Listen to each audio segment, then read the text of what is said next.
नमस्कार, news night में आप सभी का स्वागत है। मैं हूं आपके साथ आरेंद्र। बिहार विधानसभा चुनाव में सीटों के बंटवारे को लेकर दोनों गठबंधनों में अभी मामला एक तरीके से उलझा हुआ दिखाई पड़ रहा है। दोनों ही खेमों में पटना से लेकर दिल्ली तक बैठकों का सिलसिला लगातार जारी है, लेकिन सहयोगियों को मनाने में अभी शायद कुछ और वक्त लग सकता है। बिहार की सियासत में क्या हुआ आज दिन भर, खास दिखाएंगे इस खबर को विस्तार से। बताएंगे आपको प्रधानमंत्री मोदी ने किसानों के लिए आज कौन सी दो बड़ी योजनाओं का किया है शुभारंभ, जिसके बाद देश में कृषि उत्पादकता में आएगी बड़ा उछाल। दिखाएंगे खबर पश्चिम बंगाल के दुर्गापुर में एक और मेडिकल छात्रा के साथ हुए बलात्कार की घटना के बाद कैसे उठा है सियासी उबाल पश्चिम बंगाल में। इसके अलावा भी होगी देश दुनिया की हर जरूरी और महत्वपूर्ण खबर। शुरुआत हेडलाइंस के साथ। दीपावली से पहले किसानों को 42,000 करोड़ रुपए का तोहफा। प्रधानमंत्री धन धान्य कृषि योजना और दलहन आत्मनिर्भरता मिशन का हुआ शुभारंभ। प्रधानमंत्री ने किसानों से किया संवाद, कहा बीज से बाजार तक सशक्त किसान सरकार की प्रतिबद्धता।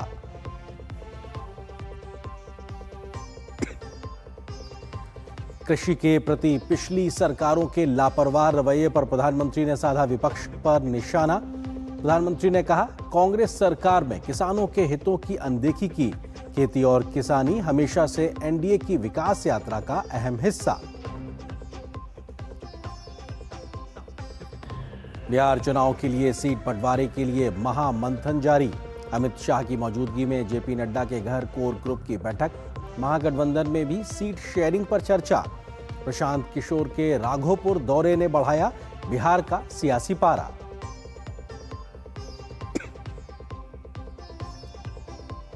पश्चिम बंगाल के दुर्गापुर में एक और मेडिकल छात्रा के साथ दुष्कर्म की घटना से फिर घेरे में आई टीएमसी सरकार। भाजपा ने लगाया लापरवाह और गैर जिम्मेदाराना रवैया का आरोप। सीएम ममता बनर्जी से इस्तीफे की मांग।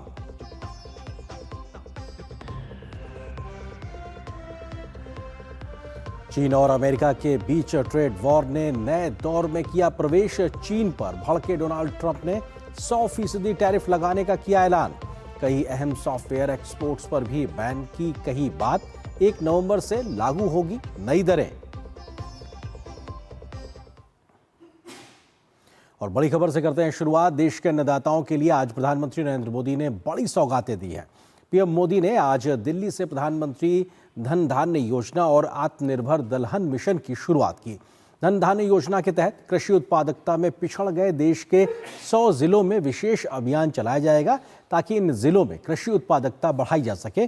तो देश की दलहन की जरूरतों को पूरा करने के लिए, आत्मनिर्भरता हासिल करने के लिए दलहन मिशन की बड़ी शुरुआत हुई है।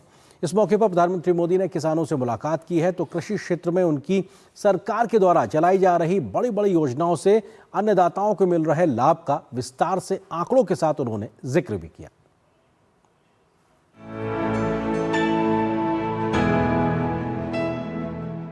प्रधानमंत्री नरेंद्र मोदी ने कृषि और इससे जुड़े क्षेत्रों में 42,000 करोड़ रुपए से अधिक की कई परियोजनाओं का शुभारंभ, लोकार्पण और शिलान्यास किया।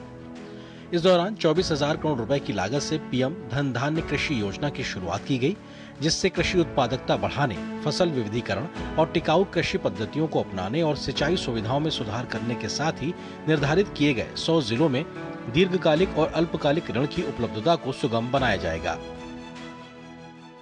पहले की सरकारें देश के 100 से अधिक जिलों को पिछड़ा घोषित करके भूल गई थी।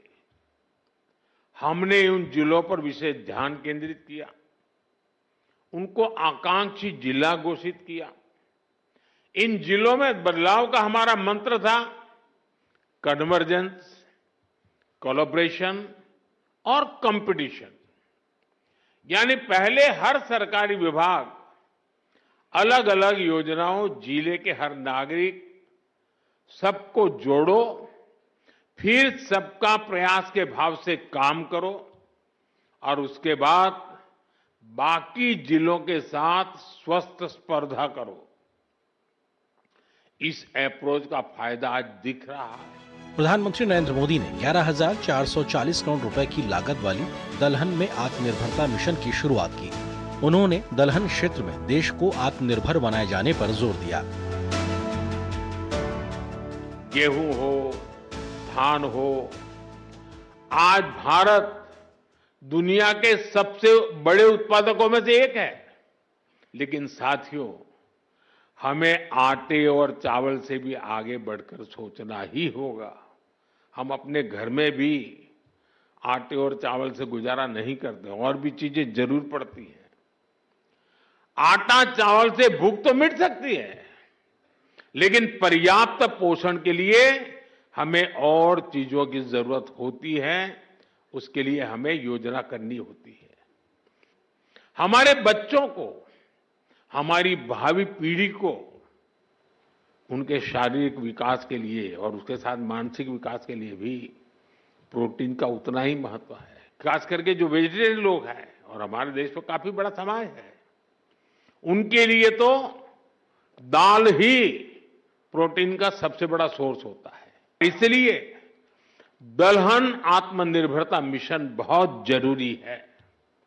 साथियों, 11,000 करोड़ रुपए से अधिक का दलहन आत्मनिर्भरता मिशन, इसमें किसानों की बहुत मदद करेगा।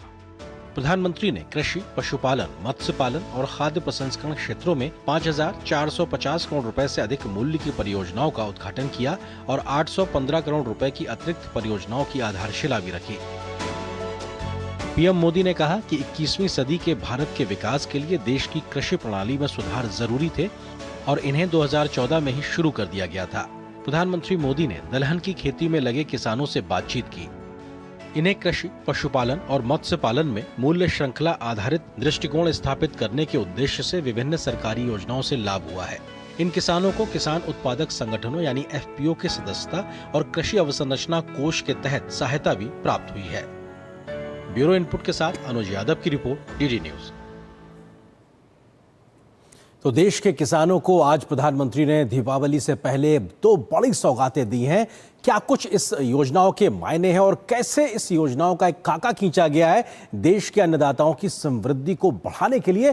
पहले बात करते हैं प्रधानमंत्री धन धान्य कृषि योजना, जिसका बजट में इस बार एक तरीके से घोषणा की गई थी। उसके तहत कम कृषि उत्पादकता वाले देश के 100 जिलों में इस योजना को लागू किया जाएगा। ऐसे जिले जो पीछे कृषि उत्पादकता में कहीं पिछड़ गए हैं। 6 वर्ष के लिए 24,000 करोड़ रुपए का प्रावधान एक तरीके से किया गया है और जरूरत पड़ने पे इस प्रावधान को बढ़ाया जा सकता है। तो ये अपने आप में सरकार की मंशा को दिखाता है। जल्दी से अन्य तथ्यों की अगर बात करें तो लगभग 1.25 करोड़ किसानों को इसका सीधा लाभ मिलेगा और इस सीधे लाभ के अलावा इनडायरेक्टली जो बेनिफिट है उसकी तो संख्या काफी ज्यादा होने वाली है प्रधानमंत्री धन धान्य कृषि योजना की। प्रत्येक राज्य से कम एक जिले को शामिल किया गया है, जिसकी वजह से डिस्पैरिटी ना होने पाए, राज्यों का इस प्रकार का समन्वय किया गया है। जिला, राज्य और राष्ट्रीय स्तर पर अलग अलग समितियां बनेंगी और तीनों स्तरों पर इसकी निगरानी होगी, मॉनिटरिंग होगी और सभी के बीच में बेहतर कोऑर्डिनेशन की व्यवस्था की गई है। हर स्तर पर होगी मासिक निगरानी यानी मॉनिटरिंग जो है, जो हर महीने एक तरीके से की जाएगी, जिले स्तर पे, राज्य के स्तर पे और फिर राष्ट्रीय स्तर पे, और कहीं ना कहीं नीति आयोग का भी इसमें बड़ा रोल होगा। डैशबोर्ड यानी तकनीक के आधार पर डैशबोर्ड बनाया जाएगा, जिसमें 117 संकेतकों पर निगरानी की व्यवस्था भी की गई है। जो अलग अलग इंडिकेटर्स होंगे उस पर क्या कुछ लाभ मिल रहा है, क्या कुछ तरक्की हो रही है, क्या विकास हो रहा है, उन सारे इंडिकेटर्स का हर दिन रियल टाइम मॉनिटरिंग होती रहेगी और जिसके बाद में मासिक आधार पर, महीने के आधार पर उसकी रैंकिंग भी होगी। नीति आयोग करेगा समीक्षा और मार्गदर्शन, जिस प्रकार की जरूरत होगी केंद्र से लेकर राज्य और जिले स्तर तक नीति आयोग तरीके से मार्गदर्शन करता नजर आएगा। प्रत्येक जिला जुड़ेगा एक कृषि विश्वविद्यालय से, चाहे वो सेंट्रल यूनिवर्सिटी हो एग्रीकल्चर की या राज्य की हो, एक जिले को एक यूनिवर्सिटी के साथ में जोड़ा जाएगा ताकि जो तकनीकी विकास है, ज्ञान की नई परंपरा जो आ रही है, उसको एक तरीके से आगे जोड़ा जा सके। किसानों के लिए मोबाइल ऐप बनाया जाएगा जिसमें क्षेत्रीय भाषाओं में जानकारी साझा की जाएगी। इसका फायदा देश के दूर दराज के किसानों को उनकी स्थानीय भाषा में भी मिल सकेगा। जिलों को मिलेगी रैंकिंग और बढ़ेगी उनके बीच में स्वस्थ प्रतिस्पर्धा की आखिर हम क्यों और बेहतर नहीं कर सकते जब वो दूसरा जिला कर सकता है। ऐसे में रैंकिंग के आधार पर स्वस्थ प्रतिस्पर्धा भी दिखाई पड़ेगी। जिलों के चयन का आधार क्या होगा, उसके 3 बड़े कारक होंगे, जिसमें निम्न कृषि उत्पादकता, कम फसल सघनता और कम कृषि ऋण की उपलब्धता। ये 3 बड़े पैमाने होंगे जिसके आधार पर इन 100 जिलों का चयन किया जाएगा और कम से कम एक जिला हर एक राज्य से रखा जाएगा। योजनाओं से क्या होगा फायदा, पीएम धन धान्य योजना से क्या फायदा होगा, उसका भी जिक्र करते हैं। ग्रामीण अर्थव्यवस्था में एक बड़ा पुनर्जागरण दिखाई पड़ेगा, एक बड़ा सुधार देखने को मिलेगा, कृषि में बढ़ेगा रोजगार, ये सीधे तौर पर इसका फायदा होगा। जल्दी से अगले तथ्यों की बात करें तो कृषि उत्पादकता बढ़ेगी, जिसका सीधा फायदा देश को और देश के अन्नदाताओं को मिलेगा। सिंचाई ढांचे में सुधार होगा क्योंकि उन योजनाओं को बेहतरी से ढांचागत तरीके से आगे बढ़ाया जाएगा। कृषि ऋण की उपलब्धता को सुनिश्चित करना भी एक तरीके से इस योजना का उद्देश्य है और वो लक्ष्य भी हासिल किया जाएगा। बढ़ेगा फसल विविधीकरण, यानी कि जो क्रॉप डाइवर्सिफिकेशन है वो तेजी से बढ़ेगा। टिकाऊ कृषि प्रथाओं को अपनाने पर भी कहीं ना कहीं जोर होगा ताकि सस्टेनेबल तरीके से हम आगे बढ़ सके अपनी उत्पादकता को बढ़ाते हुए। पंचायत और ब्लॉक के स्तर पर भी भंडारण की जो स्टोरेज की जो कैपेसिटी है उसको बढ़ाने पर भी सीधे तौर पे फोकस होगा ताकि जो नुकसान है उसको कम से कम किया जा सके, जो प्राकृतिक आपदाओं से कई बार अक्सर होता है फसल कटाई के बाद में। कृषि में आत्मनिर्भरता एक तरीके से हासिल होगी इस योजना के माध्यम से, और प्राकृतिक जैविक खेती का विस्तार करने पर, यानी दोनों तरीके से खेतियों को विस्तार करने पर भी इसका फायदा होता हुआ दिखाई पड़ेगा। तो ये हम पीएम धन धान्य योजना का जिक्र कर रहे थे, लेकिन अब बात दलहन में आत्मनिर्भरता मिशन की अगर की जाए, जिसकी भी आज एक बड़ी शुरुआत पीएम मोदी ने की है, उसका क्या उद्देश्य है? 67 वर्षों के लिए, माफ कीजिए, ये 67 जो लिखा हुआ है इसकी जगह महज 6 है। अगले 6 वर्षों के लिए 11,440 करोड़ रुपए का प्रावधान किया गया है और ये अपने आप में सरकार की मंशा को दिखाता है कि दलहन उत्पादकता को कैसे बढ़ाना है। उत्पादकता में इसमें बड़ा सुधार आएगा, खासतौर से दलहन को लेकर कैसे तेजी से देश आगे बढ़ सकता है। दलहन के रकबे में विस्तार किया जाएगा, यानी कि जो इतनी जमीन पे अभी आज मौजूदा वक्त में देश भर में दलहन की खेती हो रही है उसको ज्यादा किया जाएगा, उसका रकबा बढ़ाया जाएगा। मूल्य श्रृंखला में बढ़ोतरी की जाएगी, जो तमाम प्रकार की जो चेन होती है उसमें भी कहीं ना कहीं एक तरीके से साइंटिफिक तरीके से आगे बढ़ाया जाएगा। खरीद हो, भंडारण हो दलहन का और या प्रसंस्करण हो, इस पूरी प्रक्रिया को, जो पूरी चेन है, इसको मजबूत करने पे आगे बढ़ा जाएगा और इसके व्यवहारिक जमीनी पहलुओं पर विशेष ध्यान दिया जाएगा। जलवायु प्रतिरोधी उन्नत बीज उपलब्ध कराकर देश भर के किसानों को प्रोत्साहित किया जाएगा ताकि वो दलहन की खेती में आगे बढ़े। 6 साल में 370 लाख हेक्टेयर कवरेज करने का लक्ष्य एक प्रकार से रखा गया है, जो मौजूदा कवरेज से काफी ज्यादा है। 416 जिलों में उत्पादन वृद्धि कार्यक्रम लागू किया जाएगा, जिसका फायदा देश के अधिकांश जिलों को मिलता हुआ दिखाई पड़ेगा। दलहन के तौर पर 100% तूर दाल, उड़द की दाल, मसूर की दाल, इनकी एमएसपी पे खरीद का प्रावधान भी इस पूरी योजना के तहत दिया गया कि अगर किसान इसको उपजाएंगे तो उसकी खरीद भी सरकार करने के लिए प्रतिबद्ध है। उत्पादन 350 लाख टन अगले 6 वर्ष में करने का लक्ष्य रखा गया है और यह महत्वाकांक्षी लक्ष्य हासिल भी हो सकता है, इसमें कोई बड़ी बात नहीं है। 1130 किलोग्राम प्रति हेक्टेयर उपज का लक्ष्य दलहन के क्षेत्र में रखा गया है, यानी कि पर हेक्टेयर उत्पादन को भी बढ़ाकर हम ओवरऑल उत्पादन बढ़ाने की ओर बढ़ेंगे ताकि जो उपज है वो हमारी तेजी से बढ़ सके। तो ये अपने आप में दलहन की उत्पादकता में अब मौजूदा वक्त में भारत अभी कहां पे है वो भी समझना जरूरी है। दलहन में सबसे बड़ा उत्पादक आज भारत है और सबसे बड़ा उपभोक्ता भी भारत है।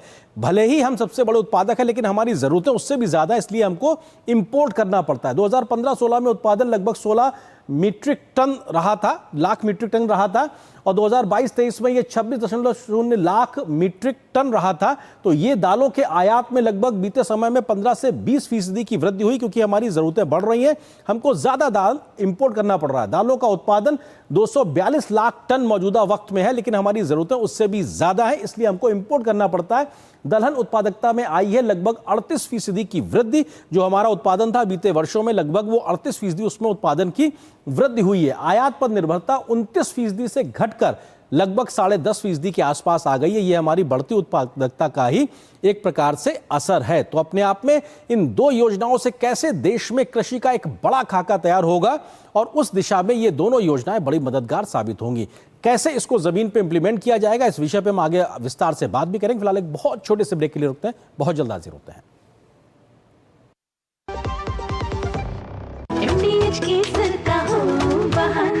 कश्मीरी पुलाव या हो बिरयानी खाना, केसरी चाय दूध, रसमलाई, केसरी लड्डू, हलवा याद आना, यही तो है MDH केसर का बहाना। MDH शुद्ध केसर, खुशबू ऐसी जो दिल जीत ले। MDH।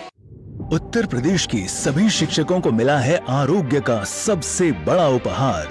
यशस्वी प्रधानमंत्री नरेंद्र मोदी के मार्गदर्शन में मुख्यमंत्री योगी आदित्यनाथ ने 11 लाख से अधिक शिक्षकों और 60 लाख से अधिक उनके परिजनों को दी है कैशलेस उपचार की सुविधा।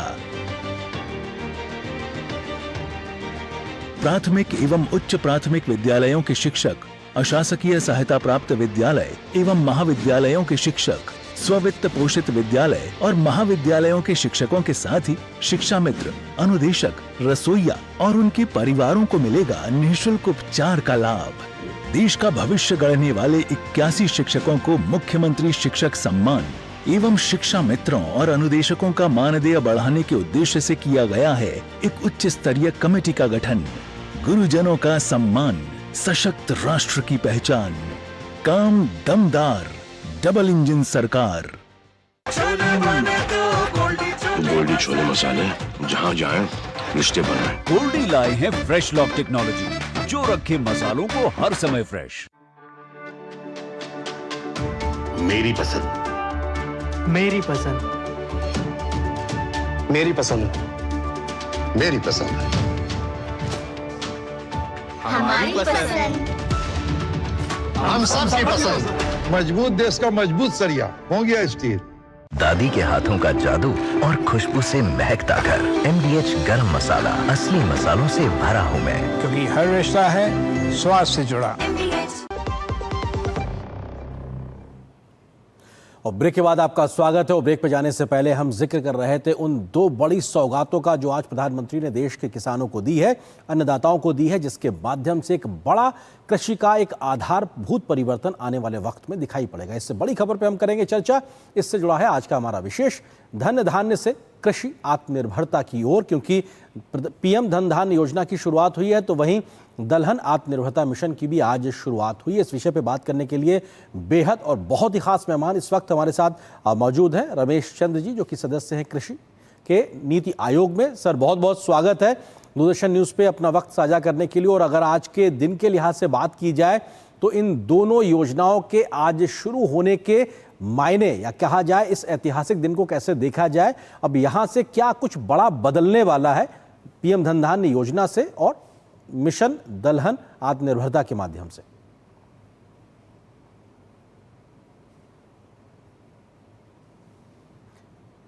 रमेश जी, आप मुझे सुन पा रहे हैं? जी सर, मेरा सवाल यह है कि आज जो प्रधानमंत्री ने एक ऐतिहासिक 2 बड़ी शुरुआत की है योजनाओं की, अगर हम इन दोनों योजनाओं के इम्प्लीमेंटेशन के लिहाज से बात करें, क्या कुछ बड़ा बदलने वाला है कृषि क्षेत्र में किसानों की समृद्धि के लिहाज से? जी डेफिनेटली, इसीलिए ये दोनों योजनाएं शुरू की हैं। मैं पहले जो PM धन धान्य कृषि योजना है उसके बारे में थोड़ा सा बताऊंगा, फिर हम पल्सेस पे आएंगे। हमने देखा कि पिछले 10 वर्ष में जो ये हमारी केंद्रीय सरकार है, इसके 10 वर्षों में जो कृषि का वृद्धि दर है वो आज तक कभी भी 4.5% ग्रोथ नहीं हुआ, जो इस 10 साल में हुआ है। इसके साथ ही यदि हम किसानों को मिलने वाली प्राइसेस देखें, वो भी रियल टर्म में कोई 35% बढ़ी है। तो इन दोनों से यदि हम मैक्रो पिक्चर कुल मिलाकर देश की पिक्चर देखें तो उसमें किसानों की आय में, सेक्टर की आय में एक भूतपूर्व हमें उपलब्धता हासिल हुई है। लेकिन इस बड़ी पिक्चर के नीचे कुछ ऐसी हमारी पॉकेट्स हैं जो अभी भी हम जिनको कह सकते हैं कि वहाँ पर एक डिस्ट्रेस पॉकेट्स हैं। वहाँ पर ग्रोथ के जो आंकड़े हैं वो भी कोई कहीं 1% है, कहीं 1.5% है, कहीं 2% है। कृषि के ऐसे सेगमेंट हैं जो बहुत तेजी से आगे बढ़ रहे हैं, जैसे हॉर्टिकल्चर है, हमारा पशुधन है, फिशरी है।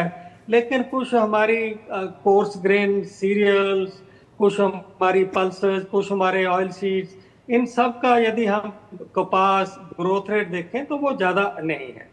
तो ये जो है क्षेत्र ये काफ़ी बड़ा है, इसलिए इस पे ध्यान देना बड़ा जरूरी है। जी, ये इसलिए पीछे रह गया है कि ना तो इस क्षेत्र में पूरी तरह से ग्रीन रेवोल्यूशन आया है, ना ही इस क्षेत्र में ज़्यादातर हॉर्टिकल्चर आया है, और ना ही इस क्षेत्र में ज़्यादातर पशु जो धन है उसका विकास हुआ है। जी, तो जैसे प्रधानमंत्री जी शुरू से ही सबका विकास, कि हमें देश की ग्रोथ, देश को प्रॉस्पेरिटी ऐसे नहीं लानी कि कुछ लोग या मेजॉरिटी की ही जो है प्रॉस्पेरिटी आए, हमें सभी को साथ लेकर चलना है। जी, तो उस लिहाज से फिर जो 100 जिले हैं उनका चयन किया है जो इरिगेशन की वजह से पीछे रह गए, वहाँ कोई क्रॉप इंटेंसिटी नहीं बढ़ पाई, उस वजह से पीछे रह गए। वहाँ बैंक या कोऑपरेटिव का क्रेडिट कम है इसलिए पीछे रह गए। वहाँ डिवर्सिफिकेशन नहीं है या कम है इसलिए पीछे रह गए। तो जब आप देखोगे कि 700 जिलों में 100 जिले जो हमारे थोड़ा एग्रीकल्चर में थोड़ा पीछे रह गए, जब वो भी इस जो हमारी एक राह पे हम चल रहे हैं, बहुत अभूतपूर्व ग्रोथ की राह पे चल रहे हैं, तो उससे 15-20% उसमें और एडिशन आएगा। जी रमेश सर, एक चीज जी सर, एक चीज समझना चाहते हैं आपसे कि जो 100 जिलों का चयन है उसके बारे में भी आपने पैमाना बताया, लेकिन इस बात को कैसे, क्योंकि देश का पूरा भौगोलिक इलाका अलग अलग राज्यों में अलग अलग है, तो इसको इम्प्लीमेंटेशन के लिहाज से जब हम जाएंगे तो उसका वो पहलू क्या है? क्या वो जिलों से योजनाएं बन के आएंगी जिसे ऊपर से इम्प्लीमेंट करने का फोकस होगा, और मौजूदा जो योजनाएं हैं उन्हीं को बेहतरी से क्रियान्वयन किया जाएगा, कोई नई योजना नहीं है? थोड़ा सा इसको थोड़ा विस्तार दीजिए सर। ये जो स्कीम बनी है, आपको प्रधानमंत्री जी को आपने सुना होगा कि जो हमें एक बहुत बड़ी अचीवमेंट नीति योग के आकांक्षी जिला और आकांक्षी ब्लॉक में जो हमने मॉडल यूज किया, जो उससे हमें अचीवमेंट मिली, उससे इस योजना के लिए एक प्रेरणा मिली और इस मॉडल को उसी तर्ज पे बनाया गया है जी। उसमें ये देखा गया है कि जैसे अब सरकार की कृषि से रिलेटेड ही 10-11 मिनिस्ट्री में कोई 25 के लगभग 30 के लगभग ऐसी स्कीम्स हैं। कई बार उनका पैसा पूरा खर्च नहीं होता, कई बार उनमें हम समन्वय नहीं बना सकते। जैसे मैं मिसाल के तौर पे कहूँ कि कहीं पे कोई हॉर्टिकल्चर हो रहा है लेकिन उसकी मार्केटिंग का कोई अरेंजमेंट नहीं है। हॉर्टिकल्चर, वहाँ टमाटर हुए, फालतू हो गए, उसकी कोई प्रोसेसिंग का अरेंजमेंट जो है नहीं है। कहीं पे कोई सिंचाई में इन्वेस्टमेंट हुई लेकिन लास्ट माइल कनेक्टिविटी नहीं हो पाया, इसलिए वो सिंचाई में जो है वो पीछे रह गया।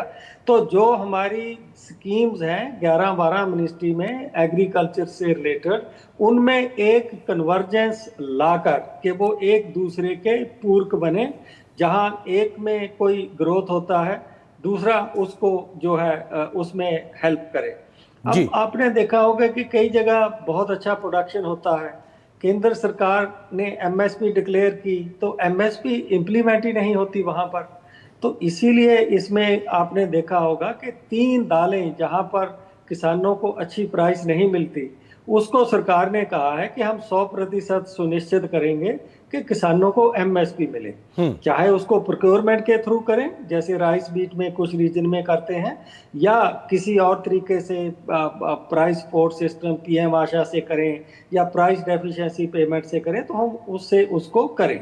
और ऐसा पास्ट में देखा गया था कि जब 14-15, 15-16 में दालों की कमी से दालों की प्राइसेस ऊपर हुई, तो उसके अगले वर्ष में किसान इतने प्रोत्साहित हुए कि एकदम से 25-30% जो दालों का उत्पादन है वो बढ़ गया था।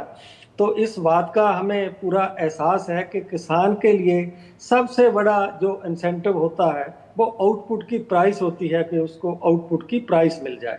तो इसमें ग्राउंड लेवल पे प्रोडक्शन के लिए स्कीमों का कन्वर्जेंस उसके थ्रू, लेकिन किसानों को प्रोत्साहन देने के लिए एक जो है एमएसपी 100% सुनिश्चित करने की चर्चा हुई है जी। और जहां किसानों को, कई हमारे ऐसे जिले हैं इस बार कि जो हमारे बैंक लोन देते हैं, हमने ऐसा स्टडी किया है कि कुछ जिलों में तो वो इतना लोन देते हैं कि जितना चाहिए टोटल इनपुट और लेबर के लिए उससे भी ज्यादा दे देते हैं। कुछ हमारे ऐसे जिले हैं जहां पर वो इनपुट और लेबर का 10% कॉस्ट भी नहीं देते। तो जाहिर है जब किसानों को सस्ते ब्याज पे, ट्रस्ट सबवेंशन पे क्रेडिट की उपलब्धि होगी, वो अच्छे बीज भी खरीदेंगे, अच्छी जो है न्यूट्रिएंट भी प्लांट्स के लिए खरीदेंगे, अच्छी इन्वेस्टमेंट भी करेंगे, मेंटेन करेंगे क्रॉप्स को। तो ये सारे पहलू को देखकर कि इसके अंडर क्षेत्र कैसे बढ़े, इसकी प्रोडक्टिविटी को हम कैसे इंक्रीज करें, जैसे उस पे बीज, यदि हम किसानों को सब्सिडी पे इसके बीज देंगे, ट्रीटेड बीज देंगे जिनको बीमारी नहीं लगेगी, जर्मिनेशन उससे बेहतर हो जाएगा, उससे एक प्रोडक्टिविटी इंक्रीज की जो अपॉर्चुनिटी है वो भी आएगी, और किसानों को जब पता है मुझे अच्छी कीमत मिल रही है वो उसकी अच्छी संभाल भी करेंगे।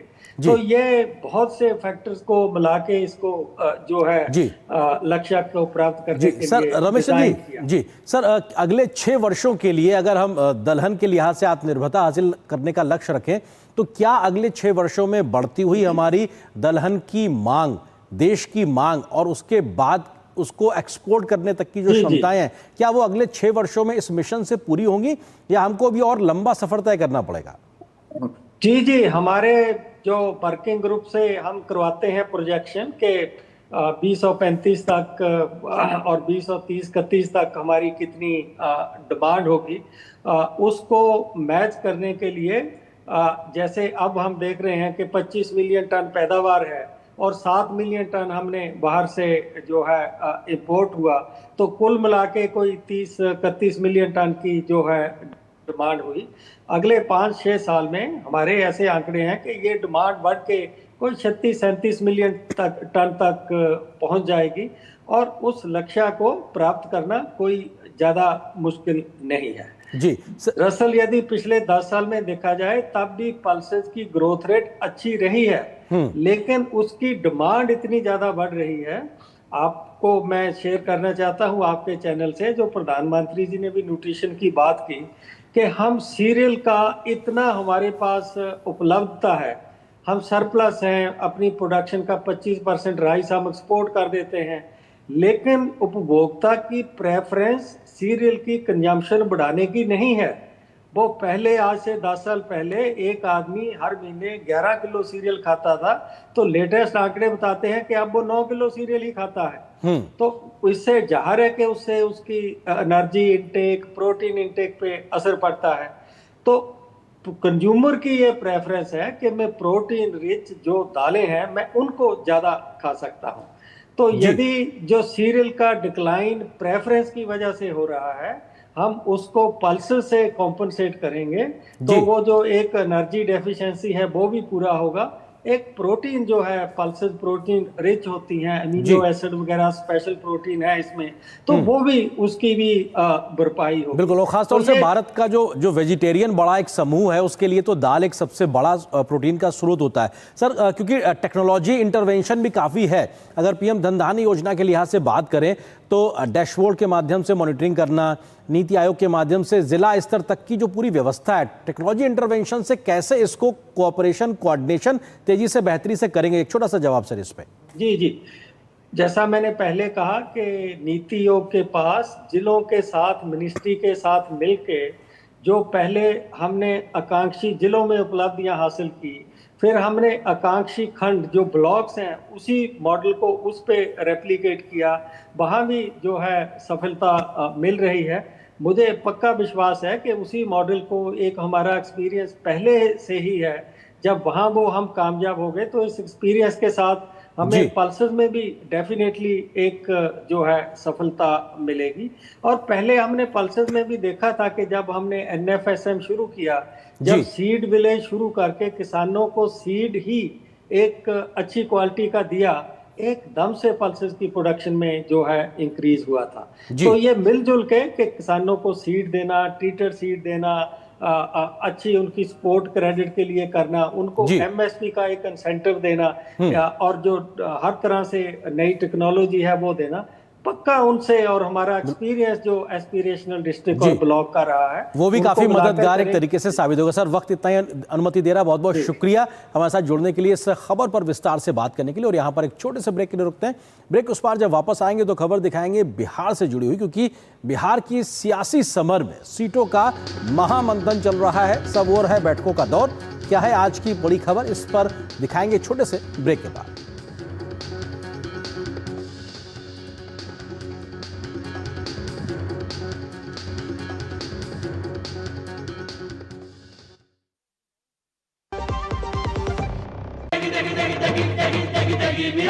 MDH की देगी मिर्च, देगी मिर्च का तड़का, अंग अंग फड़का। MDH की देगी मिर्च। जब धरती चीर कर निकलता है लोहे का पत्थर और मिलता है मोंगिया के जोश से, फिर तपता है पिघलता है और बनता है फौलाद। अब होता है सरिया सारी खूबियों के साथ। मोंगिया स्टील, मजबूत देश का मजबूत सरिया। कम समय में ज्यादा मुनाफा, बस एक क्लिक में, कमाल है। अनजान लिंक्स पर क्लिक मत कीजिए। RBI कहता है जानकार बनिए, सतर्क रहिए। गोल्डी छोले मसाले, जहाँ जाए रिश्ते बनाए। गोल्डी लाए हैं फ्रेश लॉक टेक्नोलॉजी, जो रखे मसालों को हर समय फ्रेश।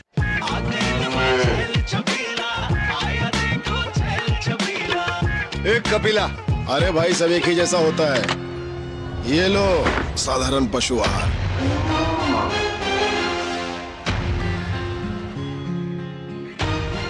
इस देश की हर माँ, बच्चे, बूढ़े, जवान, खिलाड़ी, डॉक्टर, इंजीनियर, सबको गाय भैंस की दूध की शक्ति पर भरोसा है। पर जब इन पशुओं को कपिला पशु आहार मिलेगा, तभी तो दूध सिर्फ ज्यादा ही नहीं, शक्ति से भरपूर भी होगा। और ये सच जानते हुए चंद पैसों के लिए तुम देश का भरोसा तोड़ दो। माफ कीजिए। कपिला पशु आहार, देश का नंबर 1 पशु आहार। अब आया असली स्वाद। अब आया स्वाद। जब स्वाद के पड़े हो लाले, तो MDH का चंकी चाट मसाला डालें। MDH का चंकी चाट मसाला। MDH। और ब्रेक के बाद अब बात बिहार में विधानसभा चुनाव की तारीखों का ऐलान हो चुका है, लेकिन दोनों ही बड़े गठबंधनों में सीट बंटवारे को लेकर अभी फाइनल पिक्चर नहीं दिखाई पड़ रही है, जिसको लेकर तमाम बैठकों का दौर पटना से लेकर दिल्ली तक चल रहा है। एनडीए के तमाम नेताओं की दिल्ली में भी बैठक हुई है, पटना में भी हुई है, जिसके बाद संकेत मोटे तौर पर यह मिले हैं कि सब कुछ तय हो गया है, बस उसका एक तरीके से कहना या कहा जाए रिलीज करना बाकी है। तो उधर महागठबंधन में भी संकेत यही दिए जा रहे हैं, लेकिन स्थिति बहुत स्पष्ट दिखाई नहीं दे रही। लेकिन इस बीच में प्रशांत किशोर, जो कि तीसरा त्रिकोण बनाने की कोशिश बिहार के चुनाव में इस बार कर रहे हैं, वो आज पहुंचे आरजेडी के परंपरागत सीट राघोपुर में, जिसके बाद से सियासी हलचल इस बात को लेकर तेज हो गई। क्या पीके राघोपुर से तेजस्वी यादव के खिलाफ चुनाव लड़ने जा रहे हैं? क्या कुछ रहा आज सियासी समर में बिहार में? देखिए इस रिपोर्ट में। बिहार में चुनावी सरगर्मियां तेज, सीट बंटवारे पर मैराथन बैठकों का दौर, उम्मीदवारों के नाम पर अंतिम मुहर। बिहार में विधानसभा चुनाव की घोषणा के बाद से सीटों को लेकर मैराथन बैठकों का दौर जारी है। सीट शेयरिंग को लेकर सभी दल अपने उम्मीदवारों को अंतिम रूप देने में जुटे हैं। इसी कड़ी में दिल्ली में शनिवार को बीजेपी कोर कमेटी की बैठक हुई, जिसमें उम्मीदवारों के नाम पर चर्चा की गई। पार्टी अध्यक्ष जेपी नड्डा के आवास पर हुई इस बैठक में अमित शाह भी मौजूद रहे। बिहार के उप मुख्यमंत्री सम्राट चौधरी, मंगल पांडे, गृह राज्य मंत्री नित्यानंद राय भी बैठक में शामिल हुए। केंद्रीय मंत्री और हम पार्टी के संस्थापक जीतन राम मांझी को भी जेपी नड्डा के दिल्ली आवास पर बुलाया गया। मांझी के साथ उनके पुत्र और बिहार सरकार में मंत्री, हम पार्टी के राष्ट्रीय अध्यक्ष संतोष सुमन भी मौजूद रहे। माना जा रहा है कि बीजेपी एनडीए में सीट शेयरिंग के फार्मूले को अंतिम रूप देने में जुटी है। इस बीच बिहार में एनडीए के सीट बंटवारे को लेकर उप मुख्यमंत्री सम्राट चौधरी ने दावा किया है, एनडीए में ज्यादातर मुद्दों पर सहमति बन चुकी है। सब लोगों से वार्ता चल रही है और पार्टी के अंदर मंथन चल रहा है। जल्दी सब चीज आपके सामने, कोई नाराजगी नहीं है, सबने अपनी अपनी बात की। लोजपा रामविलास के राष्ट्रीय अध्यक्ष चिराग पासवान की मौजूदगी में लोजपा संसदीय बोर्ड की बैठक दिल्ली में आयोजित की गई। इस बैठक में पार्टी के तमाम सांसद और पदाधिकारी मौजूद रहे। बैठक के बाद लोजपा रामविलास के राष्ट्रीय प्रवक्ता धीरेन्द्र कुमार मुन्ना ने बताया कि सब कुछ ठीक ठाक है, 1 से 2 दिनों में सीटों का ऐलान कर दिया जाएगा। क्रिया अभी जारी है और बहुत जल्द आप लोगों को सहमति एक साथ जितने गठबंधन के बड़े नेता हैं उन लोगों के साथ साझा कर दी जाएगी। जनसुराज पार्टी प्रमुख प्रशांत किशोर ने शनिवार को राघोपुर का दौरा कर पूरे सियासी गणित को और रोचक बना दिया है, जिसके बाद राघोपुर विधानसभा सीट पर इस बार चुनाव में मुकाबला दिलचस्प हो सकता है। गौरतलब है कि राघोपुर राजद की पारंपरिक सीट रही है और अभी तेजस्वी यादव वहां से विधायक हैं। राजद के वहां पर जो उनका आधिपत्य है उसके खिलाफ जनसुराज की बात को घर घर पहुंचाया है, उनके साथ जाकर बैठेंगे। राजद नेता तेजस्वी यादव और अन्य पार्टी नेताओं ने पटना में पूर्व मुख्यमंत्री राबड़ी देवी के आवास पर बैठक कर सीट बंटवारे पर मंथन किया। बैठक खत्म होने के बाद तेजस्वी बिना कुछ बोले दिल्ली रवाना हो गए। हालांकि राजद का दावा है कि सीट बंटवारे पर सब कुछ तय हो गया है। इस बीच महागठबंधन में सीट बंटवारे पर बिहार कांग्रेस अध्यक्ष राजेश राम ने कहा कि महागठबंधन के नेता बहुत जल्द इकट्ठा होकर सीट शेयरिंग पर घोषणा करेंगे। हमने स्क्रीनिंग कमेटी से सारी सीईसी करा करके कैंडिडेटों का हम लोग केवल घोषणा का इंतजार कर रहे हैं। अब जैसी होगा हम लोग घोषणा कर देंगे। उस सब के बारे में चर्चा हुई और सब सीनियर लीडर थे, बातचीत हुई, बहुत अच्छी बातचीत हुई है, सबसे बातचीत चल रही है। बहुत जल्द गठबंधन का ऐलान कर दिया जाएगा। बिहार विधानसभा चुनाव 2 चरणों में 6 और 11 नवंबर को होने हैं। नतीजे 14 नवंबर को घोषित किए जाएंगे। ब्यूरो इनपुट के साथ राजेश राज, कुमार आलोक और मधुरेश नारायण की रिपोर्ट, डीडी न्यूज। तो इधर दिल्ली में भी एनडीए के बड़े नेताओं की बैठकों का दौर लगातार आज सुबह से जारी है और ऐसे में बीजेपी के राष्ट्रीय अध्यक्ष जेपी नड्डा के घर पर भी बैठकों का दौर जारी रहा। उस अधिक बातचीत करने के लिए इस वक्त हमारे सहयोगी संवाददाता राजेश राज मौजूद हैं दिल्ली से ही, जेपी नड्डा के घर के बाहर से। राजेश, मोटे तौर पर अगर बात की जाए तो देरी की वजह या कहा जाए इसका खुलासा सीट बंटवारे में किसके हिस्से क्या आएगा, उस देरी की बड़ी वजह अभी तक क्या है और क्या फैसले लिए जा रहे हैं आज की बैठकों में?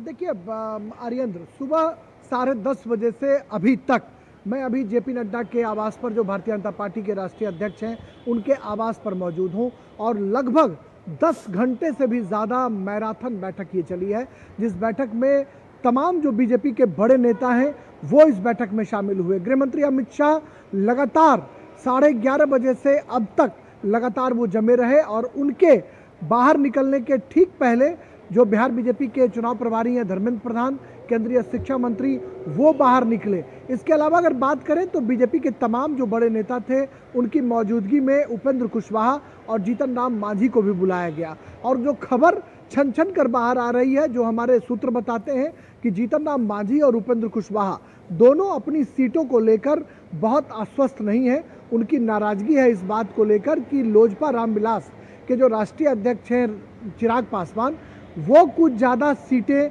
झटक ले गए हैं, जिसकी वजह से इनकी नाराजगी जो है वो साफ दिखाई पड़ रही है। और मैंने जब उपेंद्र कुशवाहा से बात करने की कोशिश की या मांझी जी से, तो हालांकि स्पष्ट तौर पर उन्होंने कुछ तो नहीं कहा, लेकिन उनकी बातचीत का लब्बो-लुआब ये जरूर रहा कि वो सीटों को लेकर असंतुष्ट है। साफ तौर पर उन्होंने कहा कि चिराग पासवान को सीटें जो मिल रही हैं, जो खबरें आ रही हैं आर्येंद्र की चिराग पासवान को तकरीबन 26 से लेकर 28 सीटें तक मिल सकती हैं और जो जीतन राम मांझी हैं उनको 7 सीट और 6 सीट की पेशकश उपेंद्र कुशवाहा को की गई है। तो ऐसे में कहीं ना कहीं इनके लिए राहें बहुत आसान नहीं है और ये पसंदीदा सीट भी चाहते हैं। बहुत सारी सीटें ऐसी हैं जो जदयू और बीजेपी की सिटिंग सीटें हैं, जिस पर लोजपा रामविलास और जदयू दोनों का दावा है। अब देखना होगा कि किस तरीके से इसे शॉर्ट आउट किया जाता है। जदयू के बड़े नेता भी पटना से दिल्ली आ रहे हैं। ऐसे में कहा जा सकता है कि प्रेस कॉन्फ्रेंस जो है वो आज रात होनी थी, लेकिन आज नहीं तो कल जो है निश्चित तौर पर एनडीए के सीटों का ऐलान हो जाएगा, क्योंकि कल शाम भारतीय जनता पार्टी केंद्रीय चुनाव समिति की बैठक भी है, जिसमें प्रधानमंत्री नरेंद्र मोदी के शामिल होने की संभावना जताई जा रही है। उससे पहले एनडीए में सब कुछ ठीक ठाक करने की कोशिश की जाएगी। बिल्कुल, बहुत शुक्रिया राजेश, इस बड़ी खबर पे विस्तार से बातचीत करने के लिए शुक्रिया। आप नजर बनाए रखिए और आगे भी अपडेट देते रहिए। फिलहाल एक छोटे से ब्रेक के लिए रुकते हैं। ब्रेक के उस पार जब वापस आएंगे तो कुछ और महत्वपूर्ण खबरों से आपको रूबरू कराएंगे।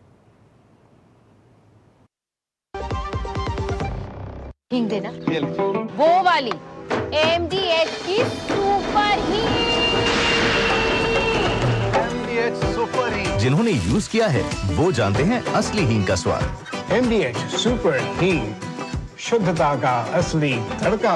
असली मसाले सच सच MDH। इच्छाओं की कोई उम्र नहीं होती, आज हो या कल आंखों में हरदम चमकती, कल भी रहे आज के ठाट, ना हो टेंशन रिटायरमेंट के बाद, हाँ करनी है तैयारी NPS जरूरी है। Work from home, high salary, बस एक क्लिक में। अरे वाह! अनजान लिंक्स पर क्लिक मत कीजिए, आरबीआई कहता है जानकार बनिए, सतर्क रहिए। गोल्डी छोले मसाले, जहाँ जाए रिश्ते बनाए। गोल्डी लाए हैं फ्रेश लॉक टेक्नोलॉजी, जो रखे मसालों को हर समय फ्रेश। मेरी पसंद, मेरी पसंद, मेरी पसंद, मेरी पसंद, हमारी पसंद, हम सबकी पसंद। मजबूत देश का मजबूत सरिया हो गया स्टील। सस्ते वाले दाल मसाले स्वाद हुआ बेकार। एमडीएच की हल्दी मिर्ची धनिया करे कमाल। ये रंग दे, ये खुशबू दे, ये तीखा, ये कम पड़े। क्या निराला एमडीएच मसाला।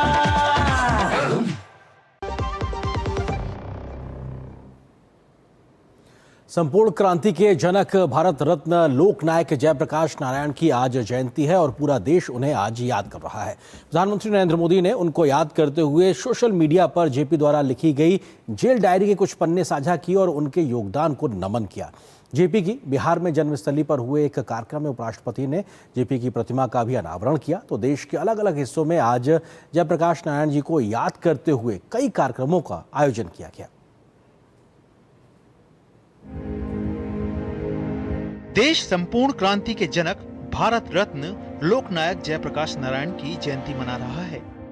इस मौके पर प्रधानमंत्री नरेंद्र मोदी ने जेपी को श्रद्धांजलि अर्पित करते हुए सोशल मीडिया पोस्ट में आपातकाल के दौरान लिखी गई इमरजेंसी की जेल डायरी के पन्ने साझा किए, जिन्हें साझा करते हुए पीएम ने लिखा कि लोकनायक जेपी की जयंती पर अभिलेखागार से एक दुर्लभ झलक यहाँ आपातकाल के दौरान लिखी गई उनकी पुस्तक जेल डायरी के कुछ पन्ने हैं। आपातकाल के दौरान लोकनायक जेपी ने कई दिन एकांत कारावास में बिताए। उनकी जेल डायरी में उनकी पीड़ा और लोकतंत्र में अटूट विश्वास दर्ज है। उन्होंने लिखा था, भारतीय लोकतंत्र के ताबूत में ठोकी गई हर कील मेरे दिल में ठोकी गई कील के समान है। प्रधानमंत्री मोदी ने सोशल मीडिया प्लेटफॉर्म एक्स पर एक वीडियो भी साझा किया। पीएम ने उन्हें भारत की अंतरात्मा की सबसे निर्भीक आवाजों में से एक और लोकतंत्र एवं सामाजिक न्याय के अथक समर्थक लोकनायक बताया है। इस मौके पर उपराष्ट्रपति सीपी राधाकृष्णन लोकनायक जयप्रकाश नारायण की जन्मस्थली सिताब दियारा पहुंचे। उपराष्ट्रपति ने लोकनायक की आदमकद प्रतिमा पर माल्यार्पण कर उन्हें श्रद्धांजलि अर्पित की। इसके बाद उपराष्ट्रपति ने सिताब दियारा में बने लोकनायक स्मृति भवन और पुस्तकालय का भी अवलोकन किया। इस दौरान उपराष्ट्रपति ने जेपी आंदोलन के सेनानियों एवं ग्रामीणों से भी मुलाकात की।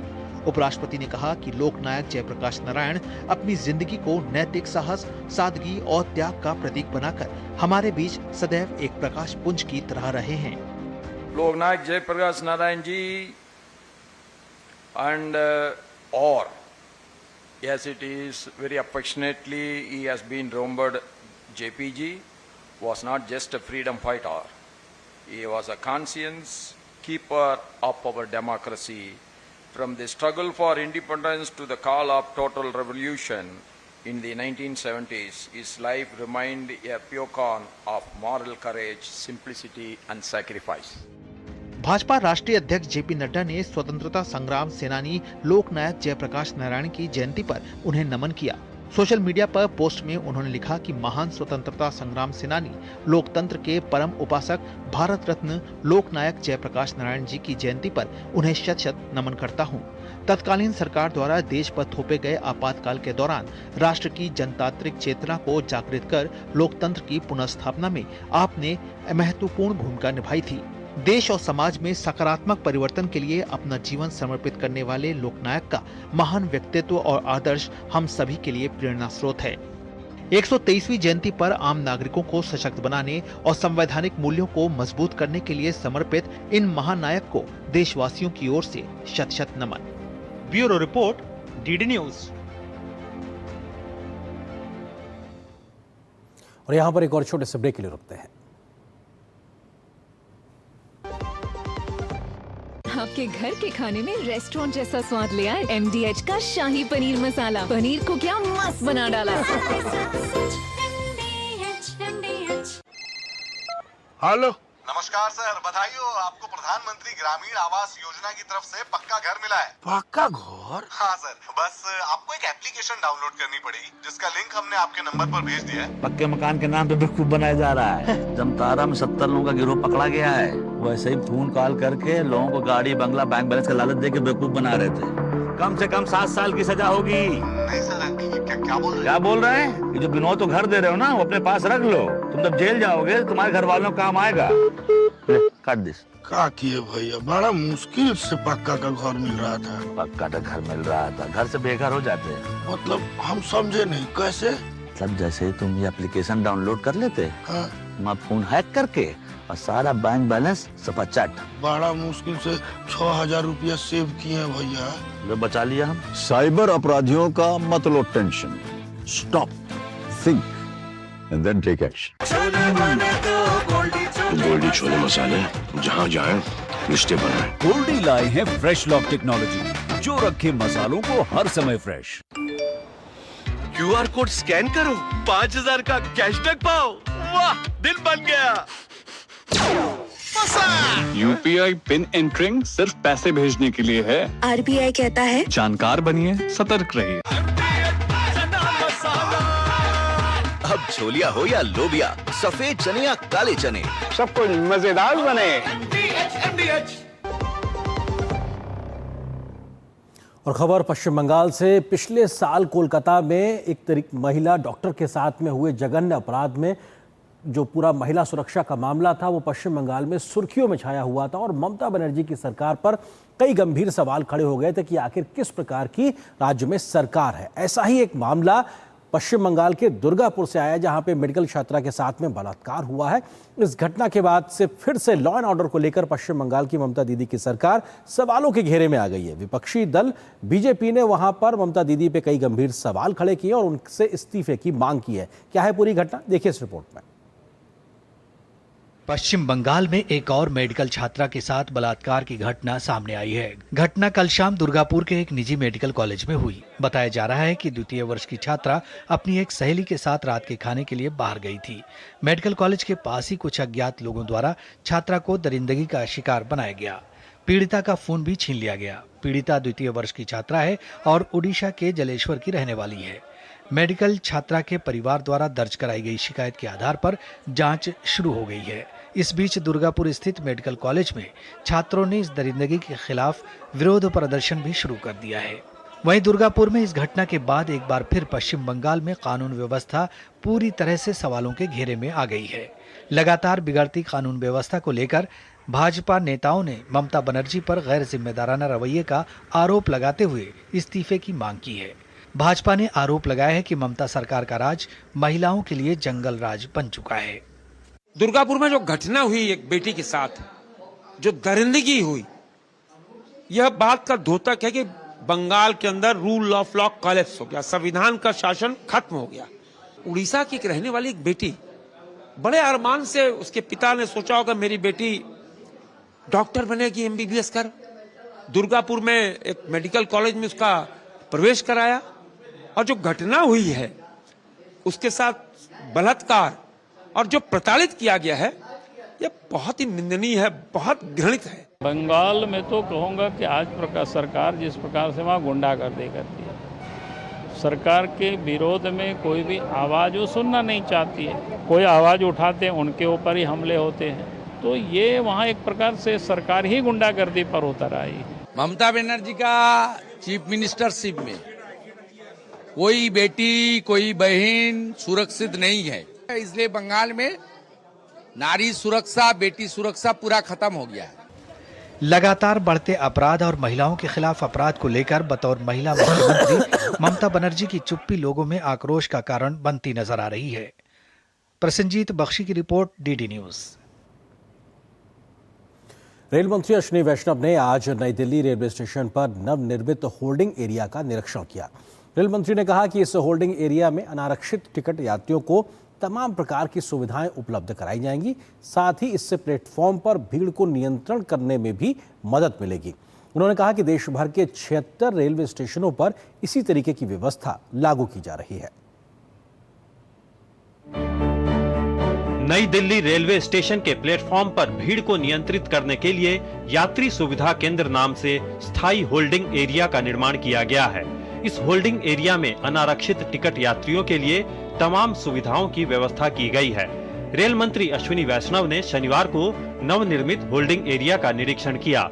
उन्होंने कहा कि रेलवे स्टेशनों के प्लेटफॉर्म पर भीड़ को कम करने के लिए देश भर के 76 रेलवे स्टेशनों पर होल्डिंग एरिया बनाए जा रहे हैं, जहां अनारक्षित टिकट यात्रियों को स्वच्छ पेयजल, टॉयलेट, पंखे और बैठने के लिए कुर्सियों समेत सभी सुविधाएं मुहैया कराई जाएंगी। देश भर में 76 स्टेशंस पे इसी तरह की व्यवस्था की जा रही है, जैसे कि पैसेंजर्स को प्लेटफॉर्म पे आके भीड़ न करनी पड़े। ओवरऑल देश भर में रेलवे की कैपेसिटी को बढ़ाने का बड़ा काम हाथ में लिया हुआ है। जिस तरह से माननीय प्रधानमंत्री जी ने एक फोकस के साथ रेलवे को ट्रांसफॉर्म करने का मिशन हाथ में लिया हुआ है, उसमें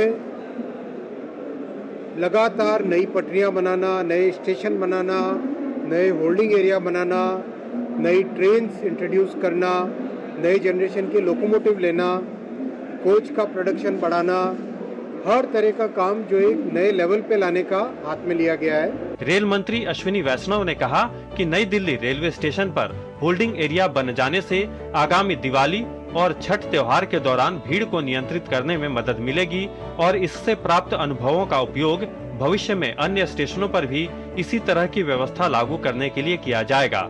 उन्होंने कहा कि दिवाली और छठ पर्व पर यात्रियों की सुविधा के लिए रिकॉर्ड संख्या में स्पेशल ट्रेनें चलाई जा रही हैं। इस साल छठ और दीपावली पे रिकॉर्ड संख्या में स्पेशल ट्रेन्स का व्यवस्था की गई है और ये संभव इसलिए हो पाया है क्योंकि बहुत मात्रा में कैपेसिटी बढ़ाई है। नई पटरियां आप देख रहे हैं, करीब करीब हर दूसरे तीसरे कैबिनेट में माननीय प्रधानमंत्री जी नई पटरियों का अप्रूवल देते हैं। पटरियों का कंस्ट्रक्शन बहुत तेज़ी से बढ़ा है। एक तरीके से रिकॉर्ड संख्या में करीब करीब 34,000 किलोमीटर पटरियां बनी है। तो ओवरऑल एक बड़ी मात्रा में रेलवे की कैपेसिटी बढ़ाई जा रही है।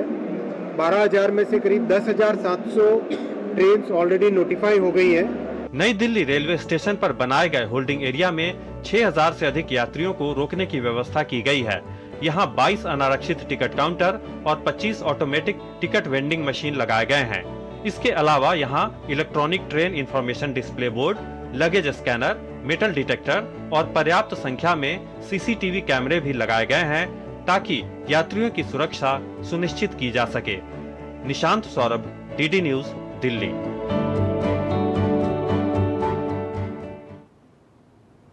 अमेरिका और चीन के बीच में ट्रेड वॉर बढ़ता हुआ फिर से दिखाई पड़ रहा है। चीन के द्वारा रेयर अर्थ मिनरल्स को नियंत्रित करने की जो कोशिश थी, उसकी वजह से अमेरिका के राष्ट्रपति नाराज हैं और उन्होंने चीन पर 100% फिर से टैरिफ लगाने की ऐलान कर दिया और उन्होंने कहा है कि आने वाली 1 नवंबर से ही इस टैरिफ को लागू कर दिया जाएगा। इस प्रकार के बढ़ते ट्रेड वॉर के बीच में जानकारों का मानना है तमाम सामानों की उपलब्धता को लेकर दुनिया भर में दिक्कतें आ सकती हैं अगर इस प्रकार का ही टैरिफ लगता रहा तो। क्या है पूरी खबर, देखिए इस रिपोर्ट में।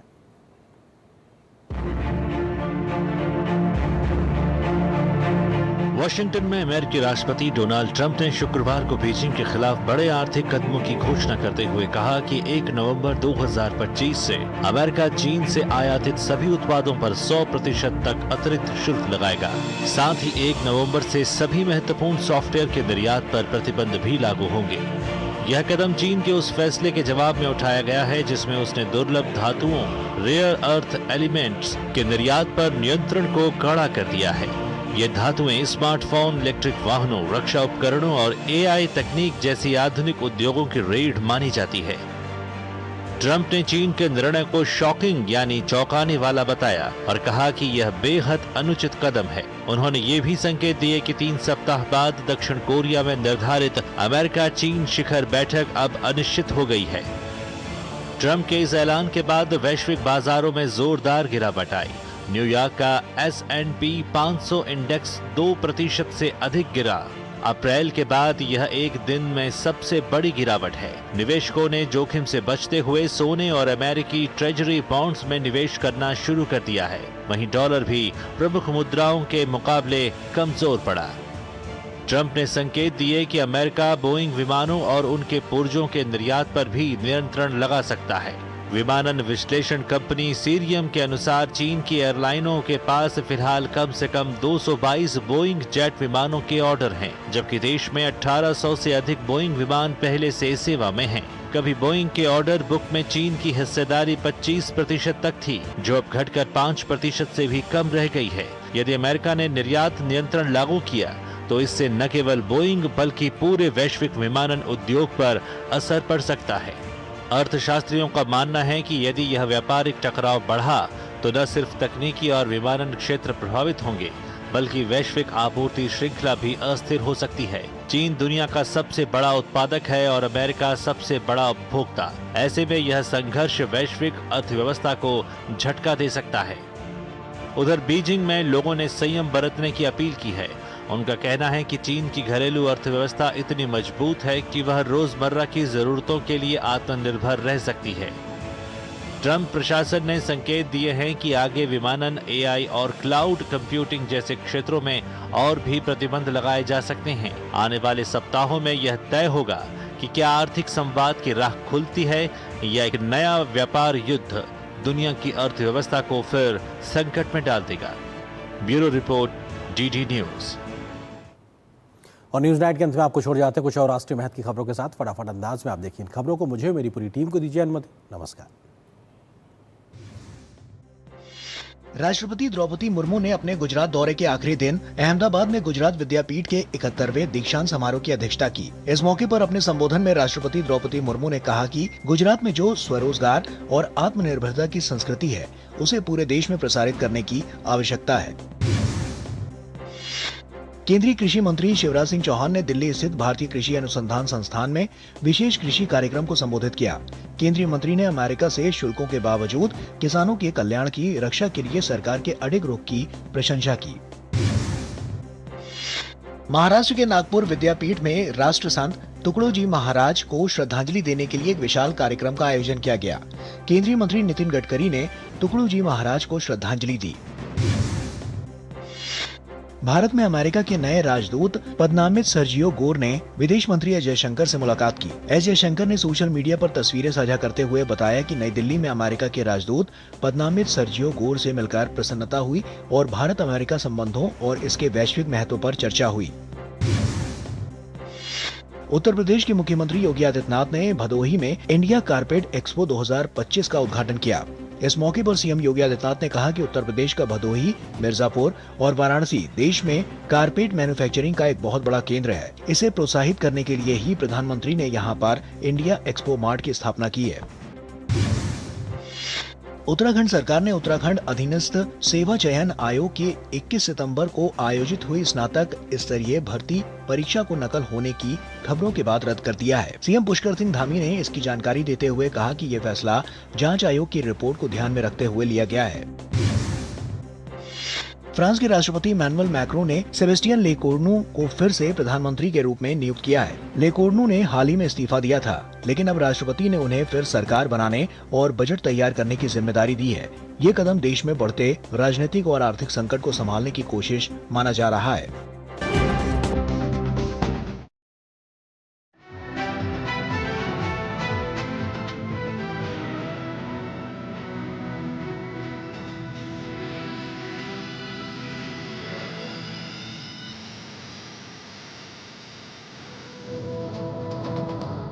न्यूज नाइट के प्रायोजक थे गोल्डी मसाले। लाए हैं फ्रेश लॉक टेक्नोलॉजी।